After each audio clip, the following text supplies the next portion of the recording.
Esses dias eu estava assistindo Velozes e Furiosos 3. E pensei como surgiu o drift. Então eu comecei a pesquisar e vi que é algo extremamente popular. Eu achei que o drift era algo restrito apenas do Japão. Então comecei a ver vídeos, documentários, filmes sobre o drift e eu fiquei viciado em carros japoneses e como eles eram incríveis.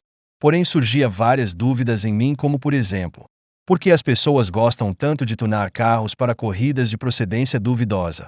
Por que o Supra é um fracasso? E também fiquei fascinado com as corridas ilegais ou racha. Como foi criado as corridas ilegais? Quem criou? Por que as pessoas participam disso? Além do racha e drift tinha tunagem, essa cultura foi umas que eu mais gostei. Quem foi a pessoa mais insana a tunar um carro? Quem são as pessoas que fizeram projetos malucos? Nesse vídeo vou responder todas essas dúvidas. Antes de começar, já se inscreve e deixa o like. Na década de 70 tudo começou nas famosas estradas Touge. Pilotos locais, sempre em busca de adrenalina, começaram a desenvolver uma técnica única para fazer as curvas fechadas em alta velocidade, o drift. Uma curiosidade é que o drift, no começo, era mais uma necessidade do que um estilo. Os pilotos precisavam deslizar os carros para contornar as curvas fechadas mais rápido. Um dos grandes pioneiros dessa técnica foi Kunimitsu Takahashi, um piloto de motos que se tornou lenda nas corridas de carros. Ele começou a deslizar o carro nas curvas durante as corridas, deixando todos de queixo caído.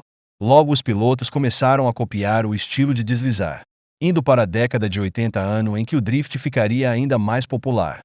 Queriam colocar um título no lendário piloto Kunimitsu Takahashi, Drift King ou DK. Porém Takahashi queria mostrar que isso era possível fazer no volante. Então ele foi nas montanhas no ano de 87 e publicou o vídeo Plupsi, onde mostrava ele derrapando sobre as pistas das montanhas japonesa. Isso colocou o drift de vez no mapa. O vídeo Plupsi viralizou do jeito que dava na época, com cópias passando de mão em mão entre os entusiastas de corrida. Foi assim que o drift começou a sair das montanhas e invadir as ruas.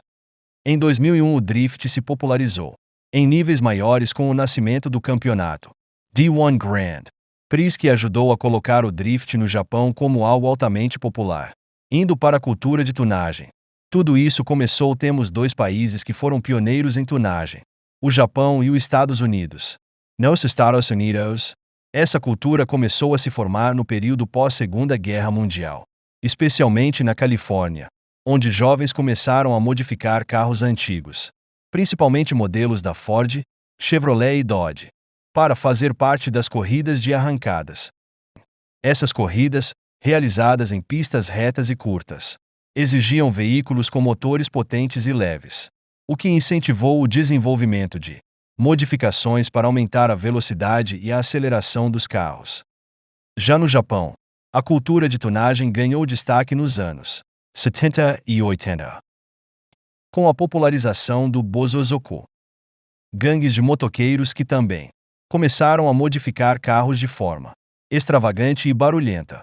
No entanto, foi com o surgimento do drift e das corridas de rua ilegais, principalmente na década de 1990, que a tunagem de carros se consolidou como uma subcultura significativa.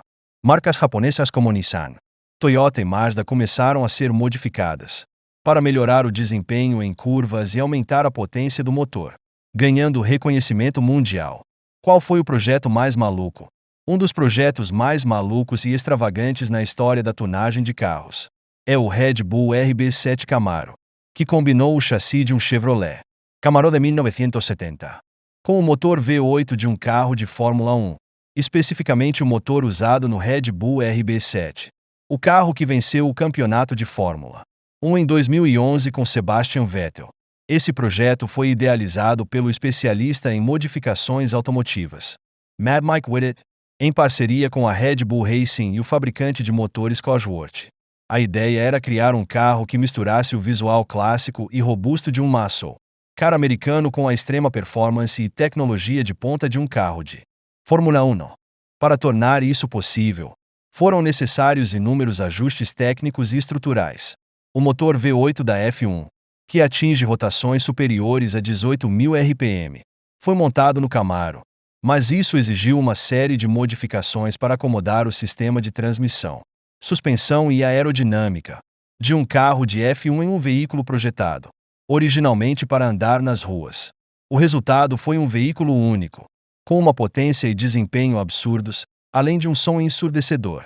Agora indo para outro tópico que, sob os rachas, quem criou a origem das corridas de racha, ou drag racing, é frequentemente associada à cultura automobilística que floresceu nos Estados Unidos na década de 1940, após a Segunda Guerra Mundial.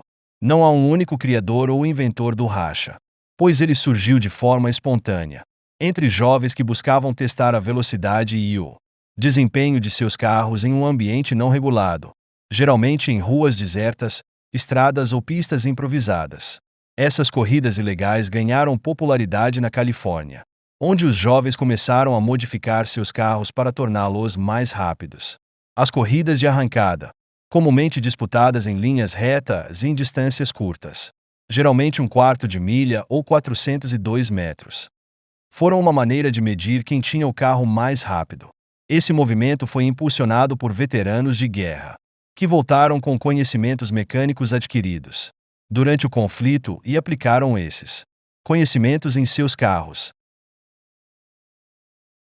A prática começou a se organizar mais formalmente quando Wally Parks, um dos principais entusiastas da época, fundou a National Hot Rod Association, NHRA, em 1951. A NHRA buscava trazer as corridas de arrancada para um ambiente controlado e seguro, afastando a prática das ruas e dando origem ao esporte profissional de drag racing, que se tornou extremamente popular nos Estados Unidos e se espalhou pelo mundo. Então, embora não haja um criador específico do racha, a evolução dessa prática foi um fenômeno coletivo, que resultou em um dos esportes motorizados mais populares e emocionantes do mundo. Esse foi o vídeo. Obrigado por assistir.